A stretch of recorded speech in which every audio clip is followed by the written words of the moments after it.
የእሳት ባህር ኢየሱስ ዛሬ ባላ እንዳይብድብን እናወርደው እንደ ባላ ጨለለ ኢየሱስ ክርስቶስ ምስክር ነው። ገሃነመ እሳት ነው የምትገባው። አይደለም እውነቴን ነው። ሁሱ ተመለስ። ጌታ ኢየሱስ ክርስቶስ እሱ ፊት ትቀርባለህ። ገሃነመ እሳት ነው የምትገባው። እሱ ዝም ብሎ አምላክ እንደ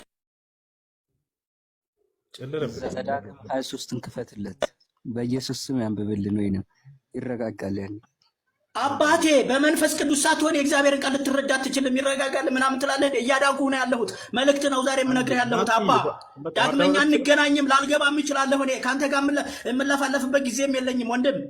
እንድትድን ነው እስከ አዲስ ምበል ውሃ ጠጣ በአላህ ኧረ እኔ እየበላሁ ነው። ይኸው አይሰማህም እንዴ? እየበላሁ ነው።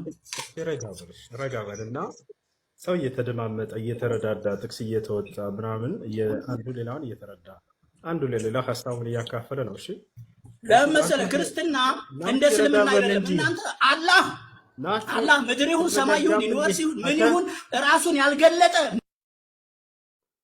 ምንም ማድረግ አይቻልም። ምንም ማድረግ አይቻልም። እሺ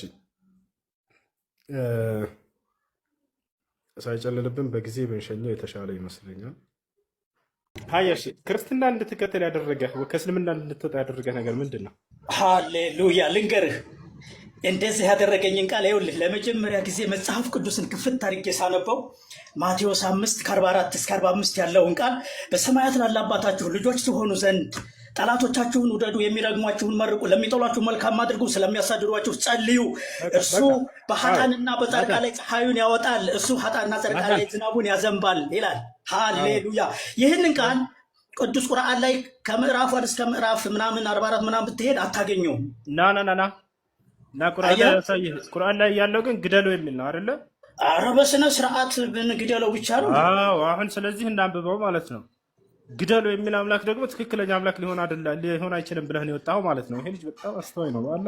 እሱ ብቻ አይደለም ግደለው ብቻ ሳይሆን ከሱ እንጀምር። ከሱ እንድንጀምር ነው። ግደሉ የሚል አምላክ እንዴት ያማካለሁ? ስለዚህ ክርስትና ደግሞ ፍቅርን የሰበከው ነው በስነ ስርዓት። በጣም ጥሩ የጌታ ሰው። በጌታ ነህ እንዴ? አልመስልም። ናች ምን ትላለች? እግዚአብሔር የሰራዊት ጌታ እግዚአብሔር እንዲህ ይላል ይላል። አንብባት እስኪ ምን ትላለች? እሱ አንድ ነገር ልንገርህ። ናታን ቀጥታ አንብበው።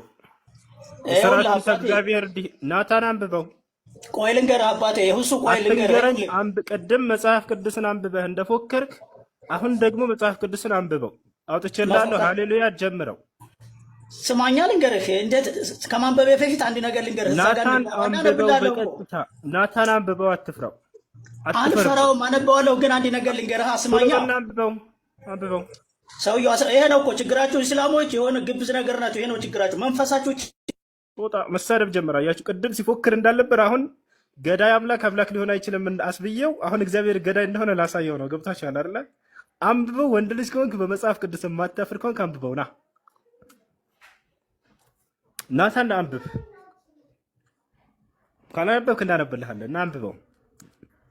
ስትፎክርብን አልነበር እንዳሁን? ያው እግዚአብሔር ሕፃናቶችን ግደሏቸው እያለ ነው። ብላቴናዎችን ግደሏቸው እያለ ነው።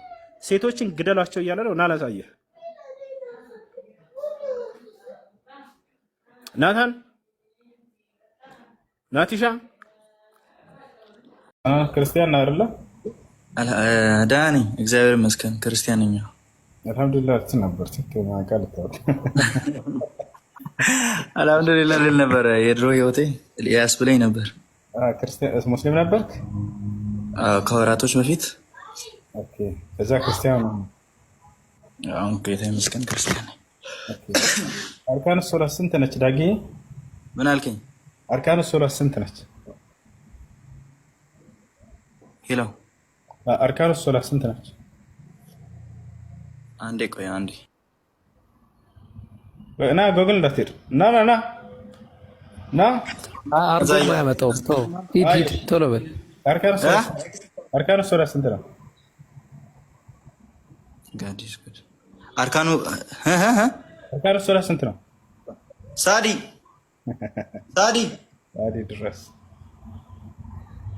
ሳዲ ሊጠይቅ ነው። አርካኑ ሶላት ስንት ነው? አንቺ ሳዲያ ቁልፉን ስጪው። ይቅርታ እያየህ እኮ ነው። በምድር ነው ታውቃላችሁ። ጉግል እያየህ ነው። አያገኘውም ራሱ ፈልግ። ጋድ ኢዝ ጉድ በሱ ቤት ማለት ነው። በቃ እንትን ፕሮቴክት ከሰርቶ በቃ ሄደ ማለት ነው። ገባ በዘዴ ሳዲያ ቁልፍ ብሎ ሄደ። ሳዲያ ድረሽ ይህን እንዲህ አይነት እንትን ያስተማራቸው ማን ነው? ማን ይባላል? ሳራ ወይ ኢብራሂም መለስ እንዲህ ማጨርበር ማን ያስተማራቸው? ይሄ የጳውሎስ ስራ ነው የሚሆነው። ጳውሎስ ምን አለ? ሱርት የሁዲ ለአርበሐ ልየሁድ አለ ወስርቱ ተሕተ ናሙስ ሊአርበሐ ለዚነ ተሕተ ናሙስ አለ። አይሁድ ሳልሆን አይሁድ መስዬ ቀረብኳቸው አይሁዶችን ላተርፈ ወደ እኔ ላመጣቸው አለ። ከህግ በታች ሳልሆን ከህግ በታች ሁኜ የቀረብኳቸው ወደ ህግ ላመጣቸው ዘንድ እያለ ይናገራል። የሰዎች ማንነት ተመሳስሎ ይህ መናፍቅነት ስራ ማለት ነው። ከዛ በመካከላቸው ገብቶ የመሸወድን ስራ ነው የሰራው። ጳውሎስም እንዲህ ነው ያደረገው በክርስትና ላይ የነቢያቶችን መንገድ በዚህ መልኩ ነው የበረዘው። የበግ ለምድ ለብሶ ገባ በመካከላቸው። መጀመሪያ ላይ ሳሳድ ቆየ። መጨረሻው እንደገና በቃ እኔ ጌታ መርጦኛል ብሎ ገባ መካከላቸው። የሚፈልገውን ያክል ጻፈ። የነቢያትን መንገድ እንዳለ ቀይር አድርጎ የራሱን መንገድ ክርስትናን አቋቋመ። ይችላል ይሄን ያደረገው ይችላል። አይሁዶች በጣም ክፉዎች ናቸው። እናንተ ያላወቋቸው ነው። አይሁዶች በጣም ክፉዎች ናቸው። ይችላል እንዴት አድርጎ የሰውን መንገድ ለመቀየር በመካከል እንደሚገቡ ያውቁበታል። በሙስሊሞች መካከል ለማድረግ ሞክረው ነበር፣ አልተሳካላቸውም። አብዱላህ ብኑ ሰበእ የሚባል ሰው ራሱን ሙስሊም አድርጎ ቀረበና በሙስሊሞች መካከል ይሄን ነገር ለማድረግ ፈለገ። ነገር ግን ከኛ ጋር ይሄን ነገር ማድረግ አልቻለም። ነገር ግን በመሲሁ ተከታዮች መካከል ይሄን ስራ በመካከላቸው ገብቶ ሰርቶ የነብያትን መንገድ እንዳለ ከነብያት ህግና ስርዓት አርቆ በቃ በአንዱ በክርስቶስ ደም ነው የምትድኑት ብሎ ያ ህግ ተሽሯል፣ ያ ሊጠቅም አልቻለም፣ በቃ ተውት ብሎ አስራቃቸው ከነብያት መንገድ። ይሄን ያደረገው እና ይሄን መንገድ ዛሬ ላይ ይጠቀማሉ አንዳንድ ክርስቲያኖች። ሁሉም ላይሆን ይችላል። አንዳንድ ክርስቲያኖች የሙስሊምን ማንነት እኔ ሙስሊም ነበርኩኝ የሙስሊምን ጥምጣሚ ለብሱና ይቀርባሉ። እኔ እንደዚህ ነበርኩኝ፣ እኔ መሐመድ ነበርኩኝ። እኔ ይህን መንገድ የተማሩ ከዚህ ነው። ለአምላክ ክብር ሲባል የሚዋሽ አምላክ በክብር አይነግስም፣ እንትን አይልም፣ አይነግስም። ጳውሎስ ሲናገር ምንድን ነው ያለው? ስለ እግዚአብሔር ክብር ብዬ በዋሽ ስለምን እንደ ኃጢአተኛ ይፈረድብኛል አለ። ከባድ የዚህ ሰውዬ መንገድ ነው እንደዚህ ያደረጋቸው። እሱ አሁን አይበቃም። እስካሁን ብዙ ሰዓት እኮ ወሰደ። ይመልስልናል። እሺ መልሰኝ ና ዳጊ። ሳሪ አልመጣችም መሰለኝ፣ እንጠብቀው። ወይ ሳዲ አልመጣችም። ስለዚህ ወደ ሌላ ሰው እንሂድ። ዳጊ አለ? በቃ ቀጥሉ። ቁልፉን ይዛ ጠፋች። ቁልፉ የአእምሮ ይመስለኛል። እሺ ኤኒዌይ እሺ ኦኬ። ዳጊ አለ ወይ? ሌሎች ሰዎች ጥያቄ ካላችሁ ጠይቁ። አንድ ጥያቄ አለኝ። እሺ ጥያቄሽ ምንድን ነው? ሙስሊምም ክርስቲያንም ማን ነው ግን ስልጣን የሰጣችሁ ተመራመሩ? ፈጣሪ ተመራመሩ ብላችኋል? መጽሐፍ ቅዱስ ላይ ኢየሱስ ክርስቶስ ተመራመሩ ይላል። ተመራመሩ ይላል። አዎ ቃሌን አክብሩ ነው እንጂ ተመራመሩ አላለም። እሱን ስራ መመራመር አይቻልም። ተመራምረህም ልታገኘው የማትችለው ይላል። ማስረጃ ልስጥሽ ወይ ያልኩሽ ከገዛ መጽሐፍ ላሳይሽ። አታገኘውም። ብትመራመር አታገኘውም ወንድሜ። እናንተ ኮሜንትን መሰብሰብ ገንዘብ መሰብሰብ አታርጉት። ፈጣሪያችን አታርጉት፣ ባካችሁ አታርጉት። በእናንተ የመጣ ምጽአት ሌላው ላይ ስለሚደርስ የሱን ስራ አትመራመሩ። ቃሉን ተከተሉ። ታላከብር አታከብር። እውነት ነው። ታላከብር አታክብር። ስሙን አታንሱት። ከፍ ዝቅ አታድርጉት። ወንጀል ነው።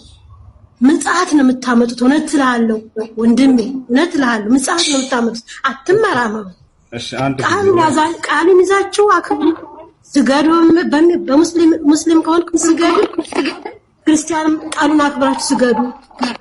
አትመራመሩ።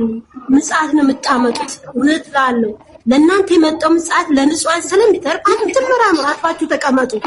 በሚገባው መስጊድ ሄድና ስገድ። ኦርቶዶክስም ቤተክርስቲያን ሄድና ስገድ። ቃሉን ብቻ ይዛችሁ ኑሩ፣ አትመራመሩ፣ ከፍ አትሉ። እውነት ዝቅ ነው የሚያደርጋችሁ። ይቺ የዕለት ጉርሻችሁን አትመልከቱ፣ የዘላለም ነፍሳችሁን ብቻ ተመልከቱ።